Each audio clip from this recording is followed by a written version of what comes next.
Hello, and thanks for coming along to And We Have an Office Dog, the digital agency podcast where we talk to agency owner-directors and learn more about what makes them tick. From the things that make them similar to the things they'd rather have known sooner, where they've had success and where they've learned some hard lessons. All will be revealed with your host, Chris Simmons, the agency coach, and he'll be talking to a different awesome agency person in each episode, asking them 4 questions and seeing where the conversation takes us over the next 25 minutes. Okay, so let us begin. Over to you, Chris. Thanks, voiceover guy. And on today's podcast, we've got the MD of Robot Zebra, Krystian. Hello, how are you doing? Okay, yeah, really good, really good. Thanks for having me. No, thanks for coming along.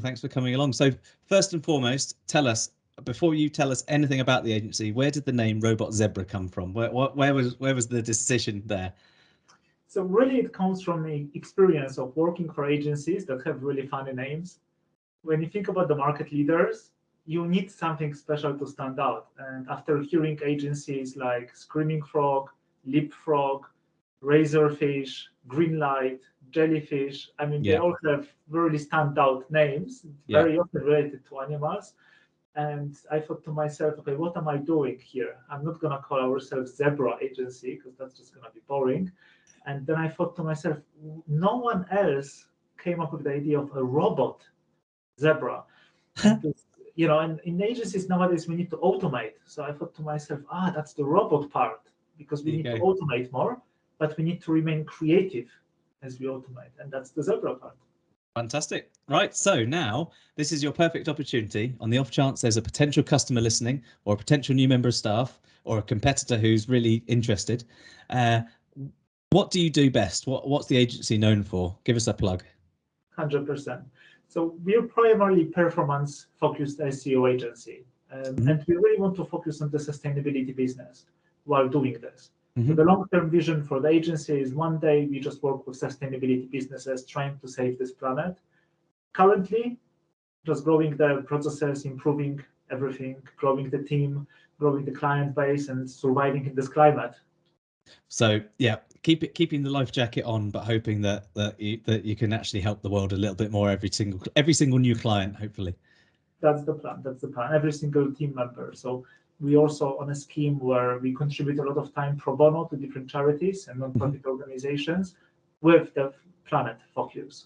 So we're doing our best so that every time we hire someone, it's not just another salary on a payroll, it's not just another resource, it's not just another amazing person, it's actually more time that goes straight into the charities without which is as very as noble as it is. I think it's it's something that I've seen that you do, so I know that you practice what you preach, which is great to see.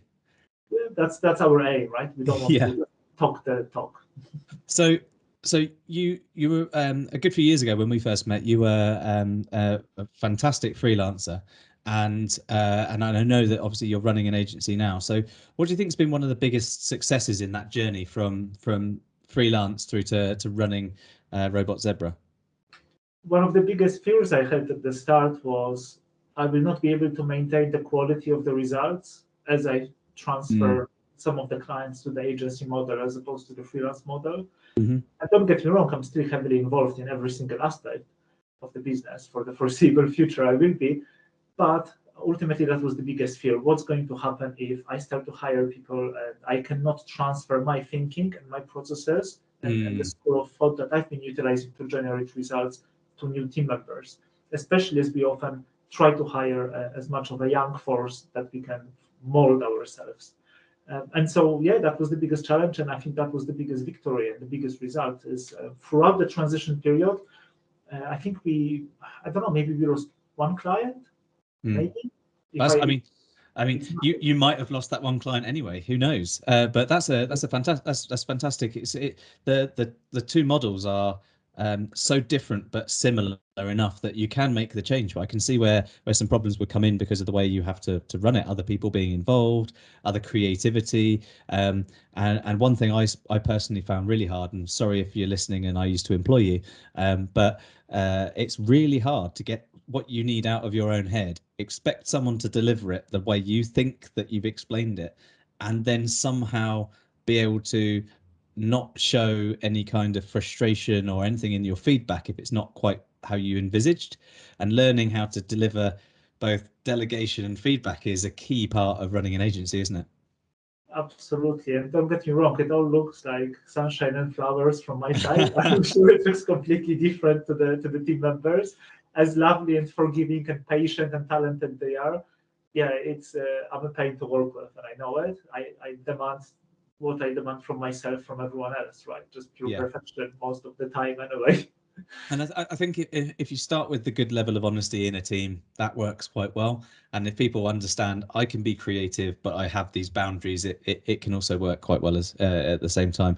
So if you were to go back in time, you could to create your robot zebra was to become a robot time machine, and you were to go back in time and give yourself one piece of advice that set you up for future success, that you've maybe learned something along the way or something like that, what one piece of advice would you give yourself? That's an excellent question. I think the biggest one was just to trust in my abilities.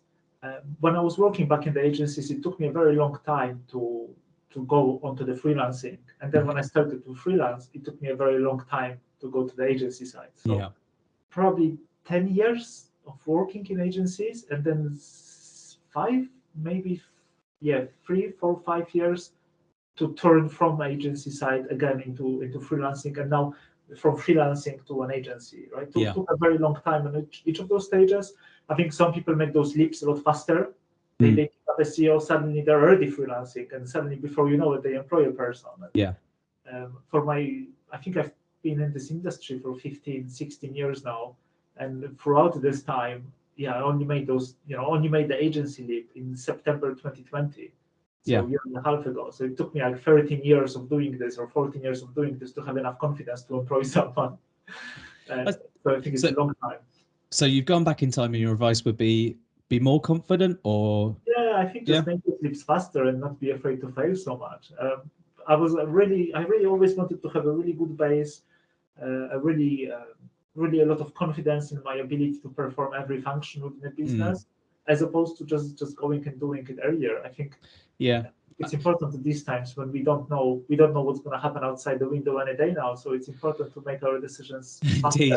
Indeed. I think the important thing there, I think, is you recognise that maybe if you were a bit more confident, you might have changed a few things or done a few things differently. But in reality, there's also the other side of that, where you kind of have to. It's a bit like looking on social media and things. You kind of have, if you look at someone who's got photos of themselves on the beach on holiday, or in the agency land hiring another member of staff, or a big agency win, it can look very much like people are doing everything, like you say, in sunshine and rainbows, and everything is perfect. The window to the world that you see that is other agencies isn't necessarily paved with perfection the whole way, and there's a lot of difficulties and frustration. I was one of those that just started, went and did it, and it worked quite well, but it was a headache and a lot of stress all the time, because I was learning things whilst everything was on fire. Whereas I would have probably gone back in time and given myself advice of go a little bit slower, work it out a little bit more before you start things. But everyone's individually slightly different, and I think you're running a really good agency now, and I think that's come from you being yourself and taking the time that you need. Do you think if you went back in time and gave yourself that advice, would you listen to it?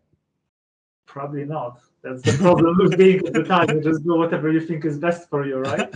Whatever you think is the best decision at the time, whatever you feel is the best thing to do at the time is the best thing to do at the time, right? It's funny because our jobs inherently are to give people advice, and maybe the fact that sometimes we find it hard with clients not listening to us so much is because they're not ready to take the advice. And that in itself is a lesson that you need to kind of learn, isn't it, as an agency owner, where sometimes it's not the right time to give a client some advice or some feedback, or indeed a team member, because it's a bit harder. Yeah, of course, and also when we forgive the clients a lot, and we have a lot of patience for them and a lot of compassion. We Mm. assume they don't know ins and outs of SEO as much as we do, so we do give them a lot more leeway. I don't think I give myself that amount of leeway on everyday Yeah. basis, but it stops me not to listening to good advice I get from others, right? It's tough. It's a balance, isn't it, all the time? So is there something that kind of over all the years, I think we first met in Brighton SEO in the Dome in 2012. That was the first one I went to, and I remember meeting you there after, because you spoke there, I think. Yeah. And so that's my first time I ever remember seeing you. And I think back then you were very well known as an excellent freelancer, and I do remember everyone kind of being aware of you in that sense. Is there something that you learned in your freelance life that's kind of helped you do really well on the agency side? Sure.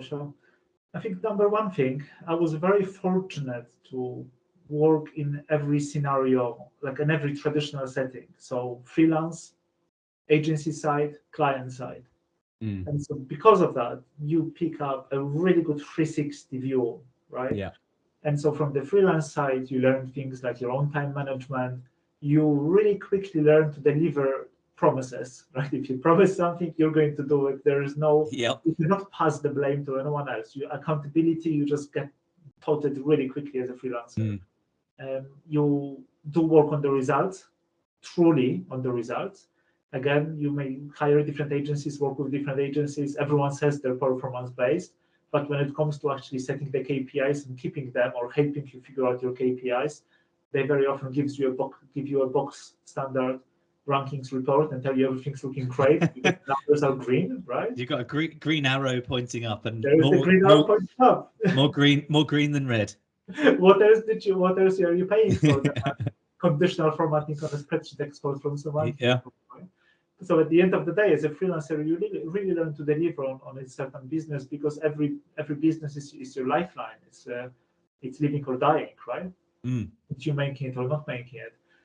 The other thing was really appreciating the network, because as a freelancer, the leads, at least for me, I wasn't getting huge amount of leads. And so having a strong network was really key to that, and having referrals from other well-known freelancers that give their word and then delivering on that, and making sure you don't burn any bridges, or at least not too many bridges. But yeah, all those things. Yeah. It happens. There's always politics and misunderstandings in the world. So I think the accountability part of being in like you say, it's live or die. I always used to say, when you work for yourself, you kind of have to sing for your supper. So if you don't sing well, you don't eat. And the accountability that you have to build on is incredible.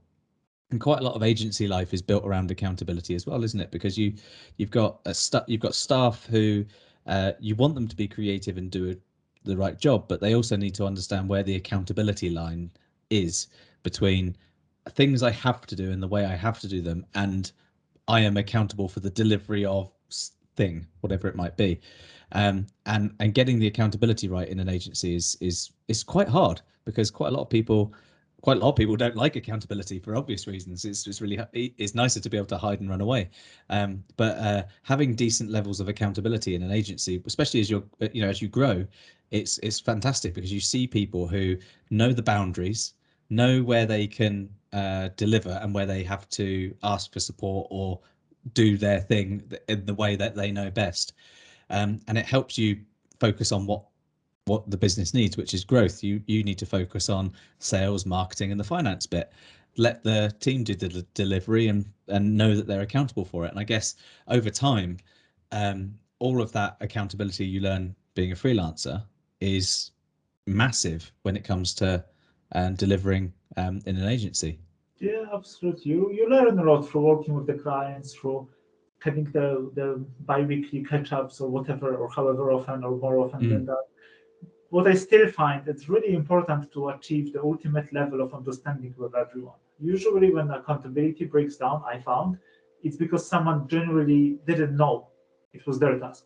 Because by the default, you have 3 or 4 people on a call, different stakeholders, everyone's got their own agenda to be there. But then you end up with some kind of a list of tasks, and very often they all assume it's one person. And then it comes out, well, no, because this one is to do with analytics and kind of you know that best. And this one is very technical for you need to recrawl the website and find those new errors that have happened or do some investigation, and that's clearly yours, right? Yeah. So we're still learning, to be honest. It's part of learning for any agency now. And I still remember those pains from being a freelancer, that it's very important at the end of the call to just specifically say, look, you're responsible for this, you're for this, you're for this.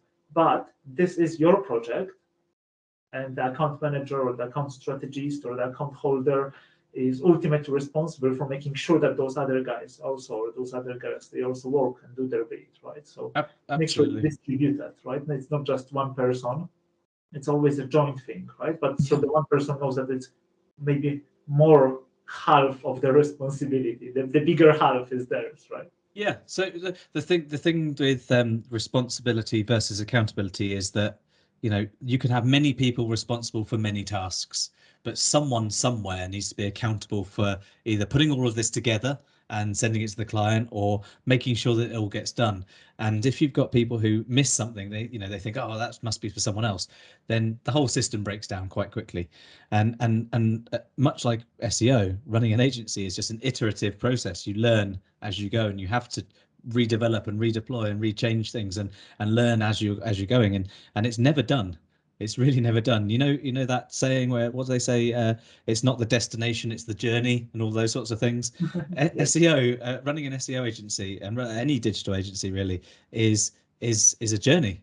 And unless you close it, sell it, or keep running it until you die, it's a journey. It's just that you're always learning something new. Yeah, and it's just, and I guess it's the speed at which you can learn that new thing versus make the decision, which is obviously really tough when things are happening so quickly.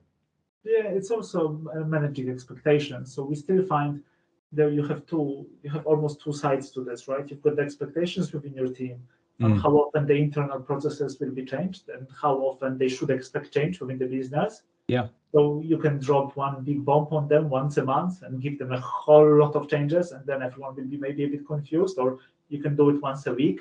Maybe it's a bit more digestible. But then we tried to do something little every day, and then suddenly people just don't know where they stand any of the days because so many things change, right? Yeah. And then the same on the client side, right? On the client side, you don't want to tell them at the start, look, we will set this strategy for the year, but within the first months, we will nail certain parts of it like a lot better, and that may change the next 11 months. Within the second month, we should have produced some results already, and that will change the next 10 months, right? Yeah. The KPIs, the benchmarking, everything should be adjusted as you go forward, right? So it's a constant managing of expectations and aligning the vision on both sides, right? Absolutely. I think if you bring in a client and you're not managing their expectations, they often leave quite quickly. If you bring in a member of staff and you're not managing their expectations, then they either leave or are disgruntled. And your job as an agency leader effectively is to manage expectations of the client and the team whilst also growing both. And that's a lot. It's a lot to do. So if there's a potential, like a new agency owner listening to this podcast, or someone who's thinking of starting their own agency in the near future, and they're listening all the way through to the end of this podcast just to hear Krystian's one piece of advice. They've listened to all of our chat and they're just listening for this one piece of advice. What piece of advice would you offer them? It's a strong reason behind having the agency that everyone can actually buy in. I think a lot of agencies are built on some kind of a mission. That's one of those missions from some kind of a book. Like don't get me wrong. Like you need help. Ideally, you should get a business coach to help you come up with your initial mission if you don't have one yet. Yeah. But ideally, you should be building on some kind of fundamentals. And I think a lot of people truly build those agencies just on fundamentals of profits, and that's it. So for me, from the start, when I was starting, when I was a freelancer, making really good money, why would I want to employ others and have more responsibilities and more headaches and more trouble? But then ultimately, I've decided that look, as on my own, I could only dedicate a bit of time towards charities. Now, with every time I hire a person, that's another 5 hours a week we can dedicate to pro bono work for charities. It's fantastic, isn't it? That means that now, after 6 people, we've got about 30 hours every week dedicated to charity work that's free, every single week. So it's not just that we plant trees in different countries for like an ecology scheme we're part of. We're actually doing this. So when I was starting an agency, I was like, the only reason that I will get out of bed to work with the team, to work with more clients, which means more headache, to manage all those expectations and pay the taxes and pay the salaries and make this all more difficult for myself ultimately. Yeah. If you're a good freelancer, life isn't really that difficult, right? So the only way I can see this, to go from here to there, for all this pain, for all this learning I have to do, and for all this ego sacrifices, is if there is something really strong on the back of this. Yeah. And that's how Robot Zebra was really born, right? It's through this one mission from the very start. Yeah. And now every person that joins understands the mission, and they will put the mission, and if they're on board with it, you can see the spark in their eye when they realize that every week they will contribute time to charities. And that's, they don't have to use their general skills in life, like cleaning something somewhere, picking up trash from the ocean, but actually use your digital marketing skills that you're honing in every week for the betterment of the planet and securing charities some very valuable time that's usually very expensive for them, very limited. Right? And doing good in the world is you've got to use what power you've got, what superpowers you have, and not to be horrible to anyone. Anyone can go and pick up rubbish, and you can choose to do that as well. But if you're deploying your superpowers from a digital point of view for the power of good, then that's great as well. And I think you're right. Having a purpose, the reason to get out of bed in the morning, as you say, is essential. And I think once they know what the purpose is and the mission, everyone's on it. And when you have a bad day, they know that it's just one bad day in a journey with on a mission for something else. I think that's fantastic advice. Yeah, I think they know that it's worth it, right? That it's not just made so someone could buy a house or something like that. Like at the end of the day, it is that. And it's at the end of the day, you want to be in a place in the world where you're doing good things. Equally, we're not, look, if I was a brain surgeon, like I would go and do that somewhere where it really matters and it's really not affordable for people to do. Yeah. All we have is this, again, like you said, not to be horrible to anyone, we're not exactly saving lives here as a marketing agency. So the least that we can do is use some of this time for the betterment of the world, right? It's fantastic, yeah. And I think that's the best skill that we've got, right? And especially these days, there's always, it's nice to know that you're making some meaning beyond what you do just as your job. So absolutely fantastic. Thank you very much for coming along. It's been wonderful having a chat to you. Chris. And in our next podcast, we'll have a different agency leader, and we'll be talking about their lessons they've learned along the way. So thanks very much and enjoy.